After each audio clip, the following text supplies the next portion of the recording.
My name is Nina Jankowicz. I'm asking for your financial support of a lawsuit I want to bring against Fox News for their malicious, reckless lies against me. A year ago today, I realized a lifelong dream and entered public service as a U.S. government official.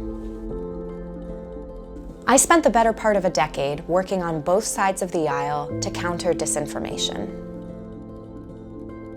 I've published 2 books, and I've always been an advocate for free expression. The main thesis of my work is we can't fight disinformation simply by removing content or restricting speech. On March 2nd, 2022, I began a job leading a new entity within the Department of Homeland Security called the Disinformation Governance Board. My role was to make sure different entities across DHS were coordinated, to bring the latest research to bear in the department, and to help the department ensure that its policies about its existing counter-disinformation work were grounded in American values: privacy, civil rights, and civil liberties. That's all the board was. It didn't have the ability or the authority to act on its own. After my position was announced, baseless claims that the board was an Orwellian ministry of truth and I was President Biden's chief censor spread, even though the board had nothing to do with arbitrating or restricting speech. Fox News launched overly personalized, false, and incendiary coverage of me, mainstreaming online conspiracy theories to tens of millions of Americans. They lied about my role. Was hired to police domestic social media use, period. Is now the administration's official purveyor of truth. They lied about and completely manufactured my past statements. How chilling is it that this disinformation czar thinks it's okay for her to edit your speech? They called me a liar. Nina Jankowicz is a conspiracy theorist who wants all Americans to believe her twisted opinions and lies are facts. Was one of the biggest perpetrators and purveyors of disinformation in the entire country. She read a bunch of lies somebody handed to her on a card because she's a useful idiot. They called me crazy. The far-left lunatic. Feels so unhinged to me. Put this insane person in front of a camera. And they told their audience I was evil. She's a very scary individual. Attend a conservative event, and maybe you're really angry about the Biden administration on the internet. Maybe you'll lose your job. Maybe you'll even be put in jail.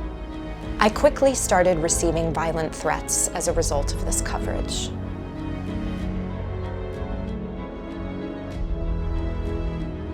I was weeks away from becoming a mom.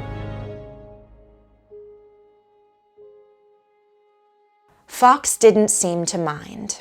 She was the chief of spreading disinformation, and now she's the victim? She can dish it, but she can't take it. She got a couple mean tweets. I resigned my position on May 18th. Fox seemed happy about that. I just love political scalps. Don't you love when one side just takes a scalp? But they still continued to lie about me, mentioning me in most weeks for the rest of 2022.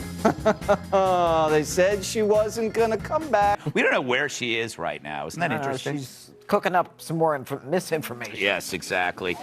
For establishing its own Ministry of Digital Affairs. Polish officials said the ministry was a target to prevent us our system from produces talking censorship about like conservatives. She's an illiterate fact.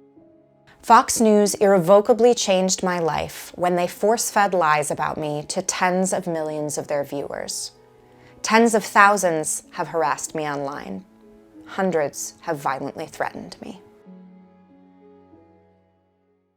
In addition to the deferral of my dream of serving my country, I've lost something irreplaceable: peace with my son during his first year in the world. Fox can't keep getting away with targeting Americans with their hateful rhetoric and lies. Trying to silence professionals doing their jobs is not journalism. It's vigilantism, and it's ruining lives. That's why I'm seeking justice. So please, donate what you can, and share this with anybody who believes in fighting for the truth. Thank you so much for any help you can give. She's complaining. She says that she's been killed by disinformation and that she's now under all sorts of threats. Do you feel sorry for the disinformation czaress, VDH? I confess I don't.